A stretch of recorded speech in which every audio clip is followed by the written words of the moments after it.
Welcome back to Resilient Events. I'm Marissa Callie, and we have a guest today here that I met through the interwebs.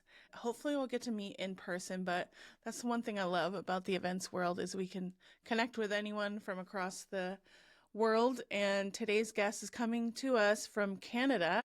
I have Evan Babins. I think I said that right. I should have checked that beforehand. He is a multi-time Eventex honoree, tech-savvy producer, and an expert in creating event experiences across virtual, hybrid, and in-person events. And we will get into the serious stuff a little bit, but before we start, my first question is, what's one behind-the-scenes event moment that still makes you laugh when you think about it? It's a great question.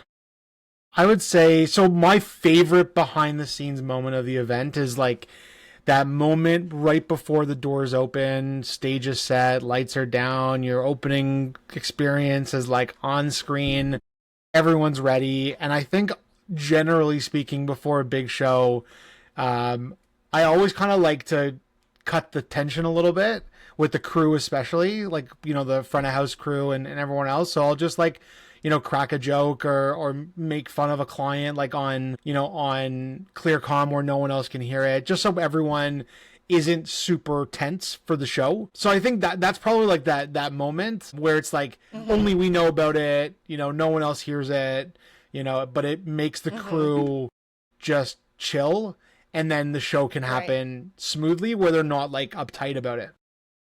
Right. Yeah, I think that's one thing that is a skill that a lot of event people bring to, most from what I've seen is the calmness, but also confidence. And, your clients are freaking out, but we're kind of like, we got this. It's fine. Exactly. Another day at the office. I had a client today. She's like, I'm heads down after this, and we're going to get into everything. And I'm like, it's cool. We got this. She's like, I'm stressed. And I'm like, oh my gosh, like, should I be stressed? Like, I feel like I need to like have that stress, but I'm like, nope, this is why we do what we do. Yeah. Yes. Great memory. So anytime your event people are laughing, then I know that you've said something. Exactly. In the That's why. ClearComm channel. That's why. Exactly. All right, so let's get to know you a little bit. Those who haven't met you or interacted with you on Club Ichi, what's the first pulled you into events? Yeah, so I actually came into the industry from DJing. And so I've been DJing since 2004. I did everything from nightclubs to weddings to corporate events and everything in the middle. So that really is what got me in. And then I also sort of started and operated an AV production company as well at the same time. And then from there, I kind of made the decision to go more corporate, full-time. And I started off on my trajectory of my career path. But yeah, DJing and event production got me in. They're my true loves of the industry, always will be. You can always find me, at front of house or during setup and install with the guys pulling cables or watching the screens go up. That's really where my heart and soul is of the industry. So yeah, that's where it all started many moons ago. Yeah, I wouldn't say traditional way to get into the industry, but it is, when you start doing your own events, you see all the ins and outs. Or you're there, you can kind of manage it. That's cool. I love music. I love bringing music into any type of event because I think you mentioned this on your LinkedIn recently about having a DJ. And I think a lot of people don't even think about music being a thing. How would you integrate music into a smaller event that's, very corporate-y and, in like a quiet building? How do you think that you could integrate that into your event experience?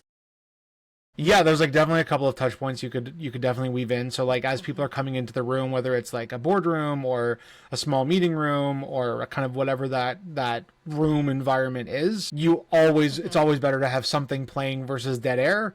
You never want to have people come into a quiet room because it's like awkward and it's weird.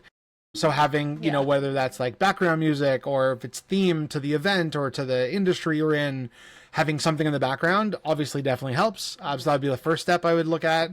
And then when you have speakers come up on stage, whether you need like an intro sting or whatever it is for them to walk them up on stage, or even if they're just like you're at a boardroom, table with 20 people and you're going around the table in a meeting format like that, you can like when you throw to the next speaker, you can like hit a song to like give them like that moment that they want before they start talking. Then you have like meal breaks, obviously, which are a great place to add music into, whether it's again background, chill, whether it's a full-blown DJ, whether it's a band, like whatever it is. You have like breakfast, you have lunch, you have dinners, like there's all different kinds of aspects throughout the day where you can weave the music into it.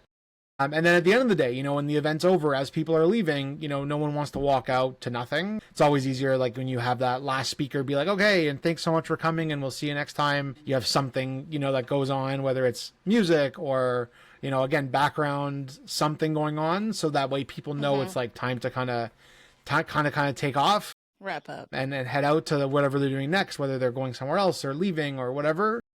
So I think if you bookend your event with kind of an opening, a closing, couple of key points along the way, I think that's a great way to weave in music and any kind of musical sort of interludes between your content pieces or elements. Yeah, exactly. Yeah. One of the cool ways that I've seen music integrated is getting your attendees involved in making that playlist. I think that's a fun way to, maybe you don't use all the songs, but isn't it cool to like have an attendee be like, oh, I picked that song, or that was a cool, or have a themed playlist or something. And now with AI, there's really no excuse to like not have some type of sound, right? You can generate a cool theme song or playlist using AI, which I don't fully advocate not using and supporting our artists, but if you have budget constraints, then that's a way to do it. So back to your planning side a little bit. How did your work evolve in the pandemic, doing virtual events, especially on the corporate side, and how quickly was that, decision made? Yeah, so fortunately for me, unlike a lot of other people in the industry, I had actually been producing corporate events virtually and in a hybrid format since about 2017. I was working at an agency at the time. We were doing big pharma meetings and brand and marketing launches. So for example, when a pharma company would get approval on a drug to use, they would want to get it out to their sales and marketing teams faster than their competition.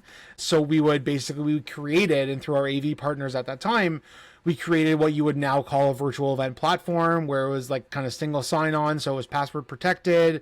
People could watch the live stream, so we would broadcast in a studio or at a hotel or at the client's office, a full press conference studio with different speakers and slides and everything else. People that attended could do basic gamification, so we had like polling and Q&A and polls like that kind of stuff, like basic stuff back in 2017.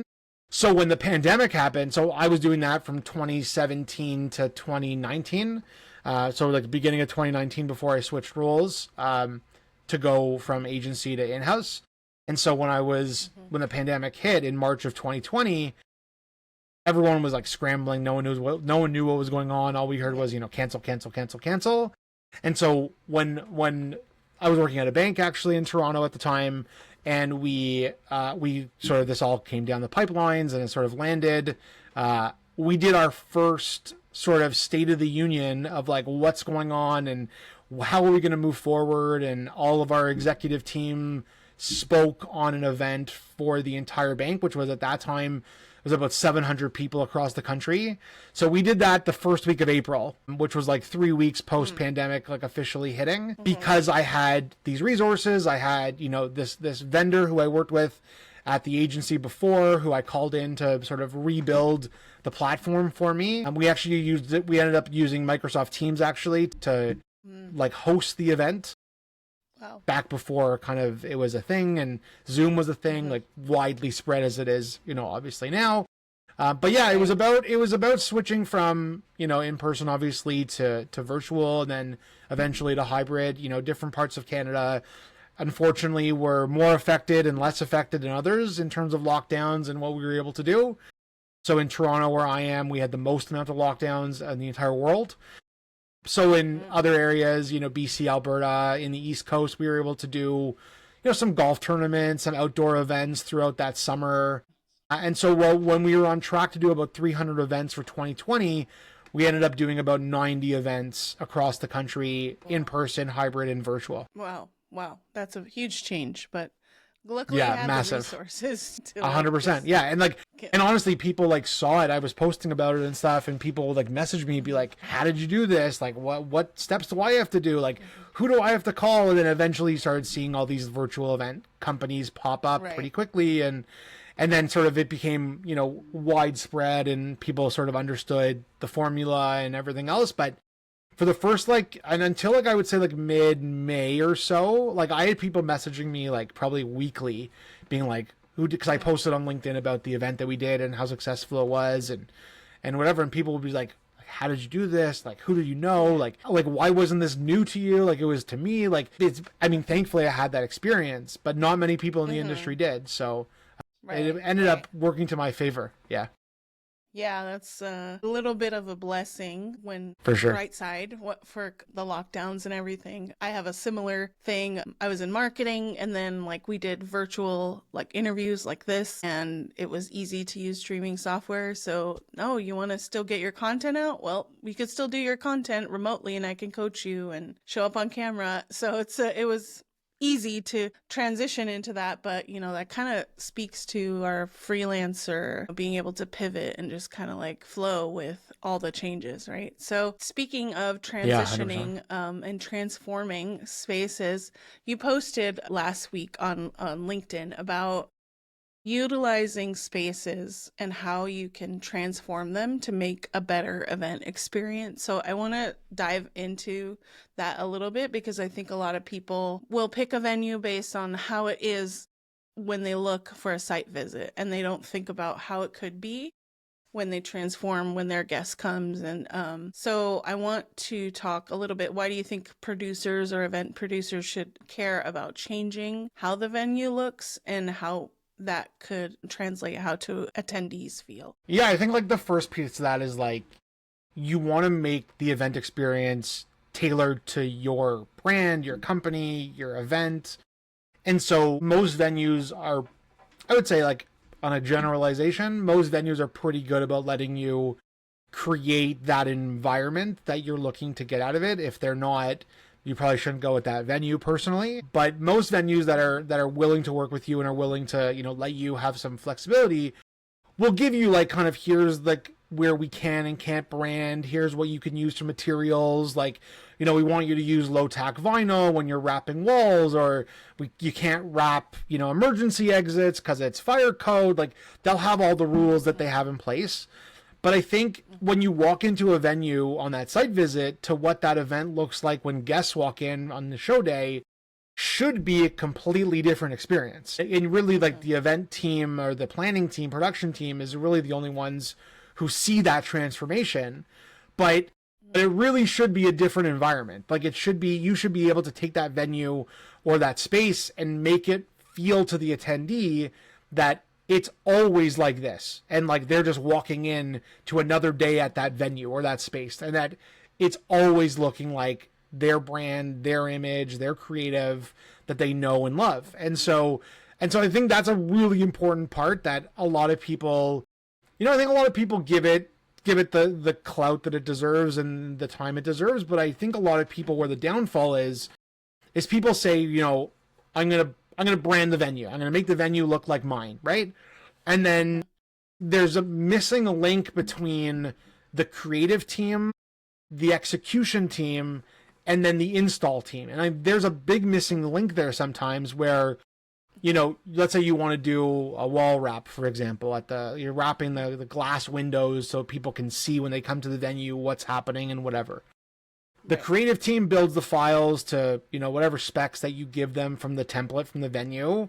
Then you have your print team who prints the files based on the spec given by the creative team. But then the install team, maybe misses a corner, or there's bubbles in the vinyl or whatever, right? So I think you want to make sure that there's that cohesiveness between all three of those, groups of people and those elements, so that what was approved on a creative deck from leadership or SLT or whatever it is what you're actually seeing in person. And like that's where a lot of the challenge sometimes comes is navigating those roadblocks sometimes, and navigating how you go from that creative deck to that executed wrap of the venue or of the space that really helps you tell the story of the brand, the, you know, whether there's a journey there, whether it's a launch of a product or a service. So it all kind of plays into one another in how you go from that, again, like that creative deck that's mock-ups and designs or look amazing, to actually translating it to wraps in the venue and in the space. Right. Yeah, I'm hearing that, you know, every time you say something like that, I'm like, they missed it from the beginning, because like they could be great installers, great creatives, you know, but they didn't get the vision from the beginning, like the goal of the event. And I think we lose some of that in our communications when it's only digital. I mean, via email or requests. So it's a good point to remind all of the people potentially listening to, you know, talk, like, get on the phone with your videographer, get on the phone with your person who's going to help you, you know, execute the day of, right? Just to make sure that they know the feel, because they don't know. They're doing tons of events, or, you know, so. And like, I think the videographer is actually a great example of this. Like, I think for photo video, you know, they are such an essential piece of the process here.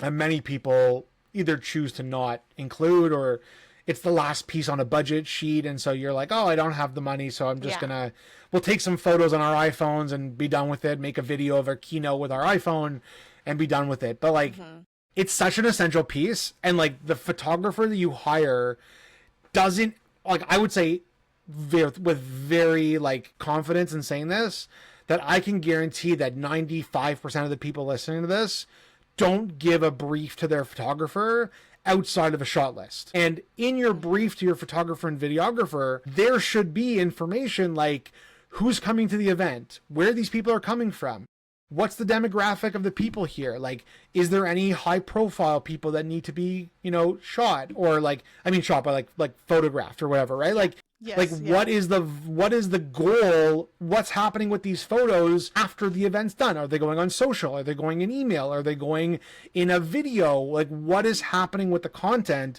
Because that will inform how the photographer, videographer shoot the event, right? And so a lot of times, like, I'm definitely guilty of this too. Like, when you're rushing, it's the last minute, you're like, oh shit, I forgot to hire a videographer. Like, let's get a videographer. Or you go to your AV team and you're like, hey, you have a lock-off camera for iMag. Can we record now on that camera to have footage of the main stage? Like, it's always a last minute thing that you're like, oh, I have a bit extra budget, I didn't eat my entire contingency, so let me add something on for a couple $1,000s. But even if you're adding it on last minute, like the day of the event, like at the last minute, you know, which is crazy, which happens, the guy who's standing behind the camera, or the woman or whoever it is, like standing behind that camera, if it's a lock-off camera or a videographer roaming around, like, they should know what they're doing and what the content is being used for afterwards, because that will inform how they get that footage. And I think that's a big misstep that a lot of producers and a lot of event people don't ever consider and don't even think about as part of the process. Right. Yeah. Thank you for reminding me, because I have an event next week, and I'm like, yes, I gotta make sure, because it's a smaller event, and you just think, okay, well, I'll talk to them in person, but you know, you don't know how people like prepare, like just as much as we prepare 100%. For an event. We want to review the run of show, make sure everything flows. Like, it'd be great for them. But yeah, you know, you already talked to them, you know what they're going to do, but maybe a quick little, hey, this is what's up. Even one step further on that, like, I always try to do this for my, you know, especially on the bigger events, which are more complicated, like multi-day conferences, like multi-room shows, whatever.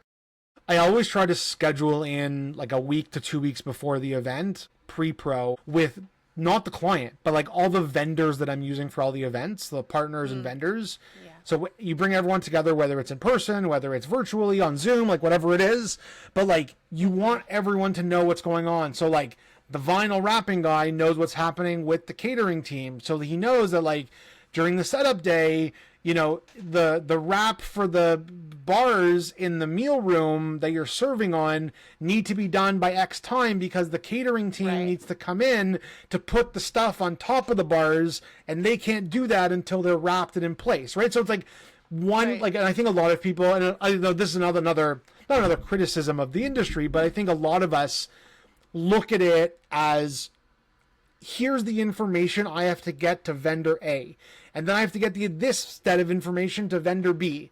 And I think a lot of times we forget that there's overlap and that what vendor 1 does affects vendor 10, right? And I think that's a lot of times where you see scrambling on site and last minute things that have to be fixed. Like that's where that comes from a lot of the times, is that the vendors don't know what everyone is doing. So like if I'm, and I hate to pick on the print vendors a lot because like that's kind of the world I'm in now, but if I'm the wrapping guy, I'm doing the vinyl wraps, and I've made my own schedule based on the information that I got from the producer, I'm doing things on my schedule, and I don't know anything else that's happening outside of my own schedule that I built.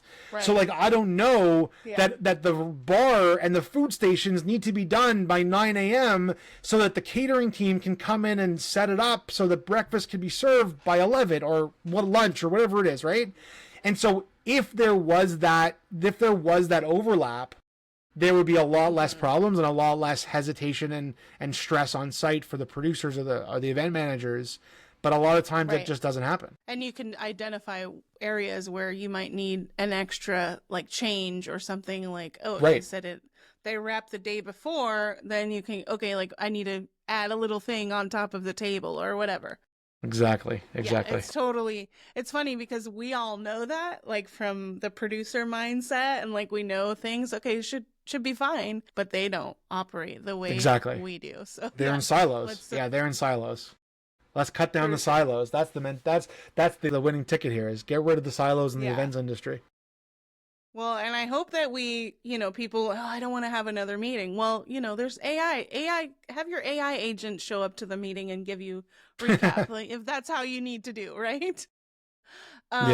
Okay, so let's look at a little bit about 2025 and beyond.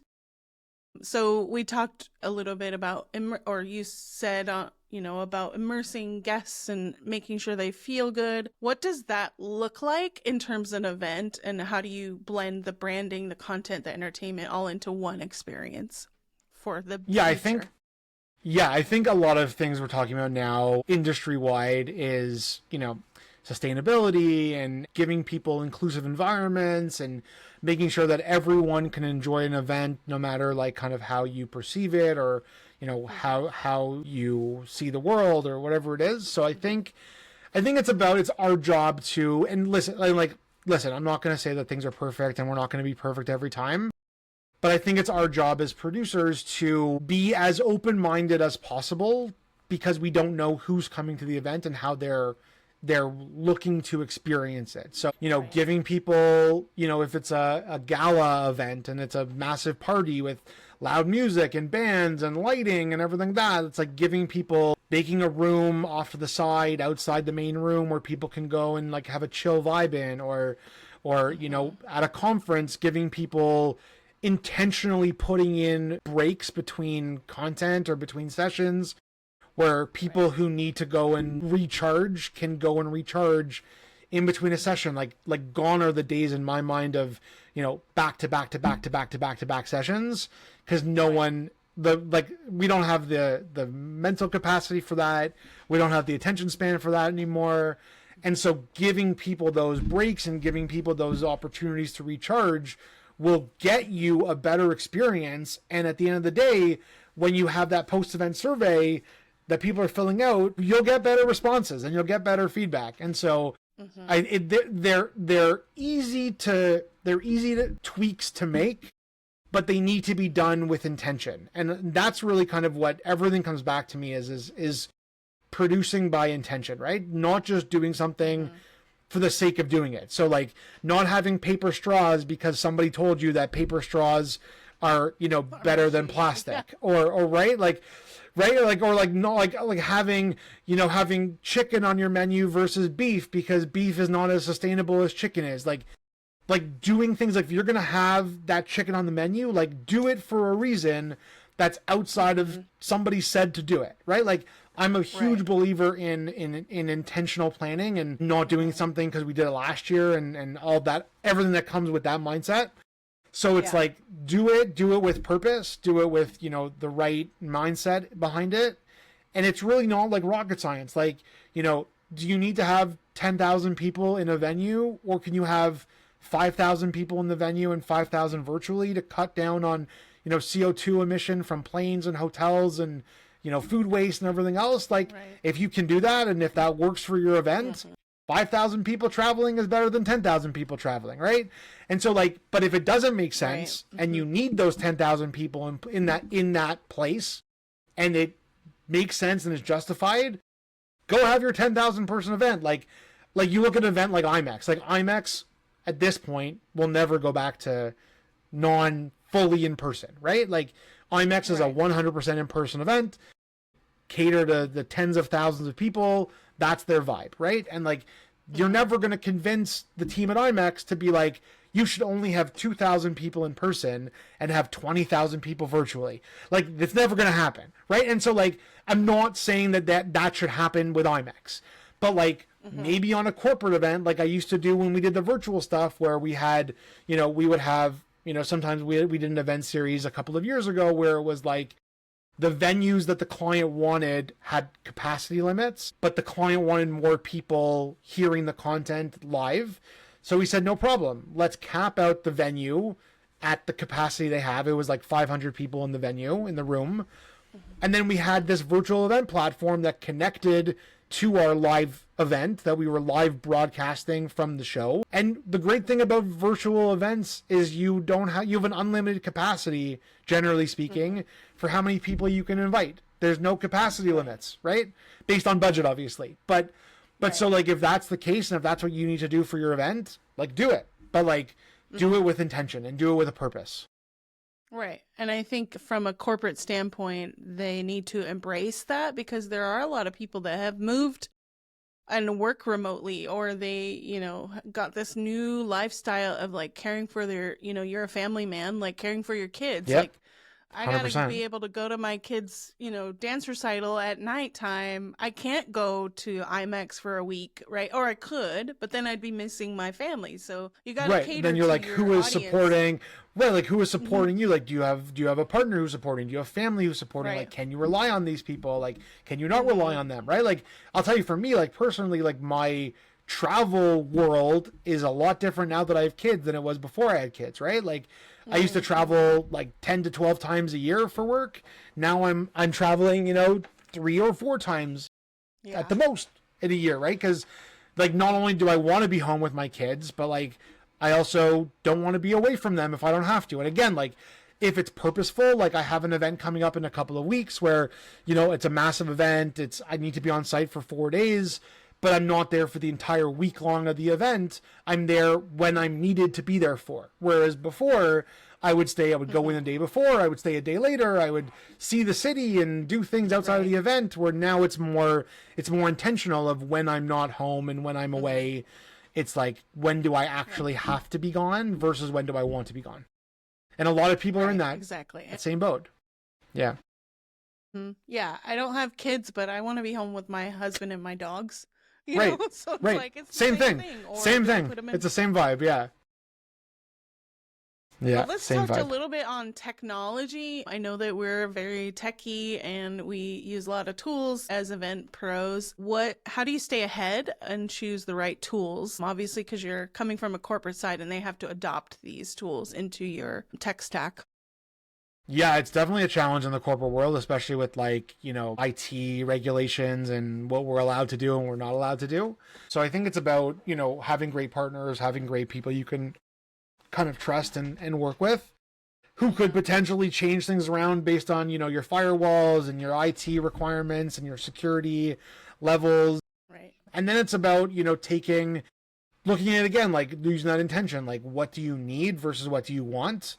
You know, like our tech stack at the company I'm at now is pretty limited because, we don't have a lot of features available because I'm at a bank and there's compliance and there's legal and privacy and everything else. Like, like for example, like for this interview, like I couldn't do this on my work computer. I had to do it on my personal computer because we don't have access to Riverside, right? So like there's like different things that you have to be careful of and you have to be careful of. So it's like finding things that are universally accepted, tech, programs or apps or whatever it is, use those to your advantage. And then, if there's a case to be made for why you need to get something new and you're willing to put in the time and the fight that it will take to get up the IT privacy, compliance, legal, like steps along the way, go for it. Like, I think I'm a huge champion of that. I've tried to do that a few times here and it's been blocked at a couple of levels. One actually got through, which was great. Yeah. But I think there's some stuff there's some workarounds that you can do for certain things, but it's just all about that, like, especially in the corporate world, like what's blocked or what can't you do and how can you work around that. Right. And being, like you said, with events, being intentional with it, finding space to have those conversations with the decision makers or to make a case. So yeah, for sure. I think it's not as easy for someone who's freelance, 100% freelance. I could be like, oh, new tool. You have the ability to do anything. Right, you can do out. anything you want. Yeah, exactly. Yeah. And even when I was at an agency, like in the agency world, you have more flexibility because you're working on different clients. But then you have to sometimes you have to modulate what you do based on your client, like rules and regulations sometimes, right? So you have to keep that in mind too when you're in the agency world, is like, for real, do you have to adjust your workload and your tech stack to suit your clients? Like even like in file delivery or in, how you get feedback, like all that stuff you have to consider. Exactly. All right. So we're going to do our quickfire immersion and resilience round. The first question is your favorite venue that you've transformed. My favorite venue is the Westin Harbor Bayshore Hotel in Vancouver, Canada. The dream venue you'd love to reimagine completely.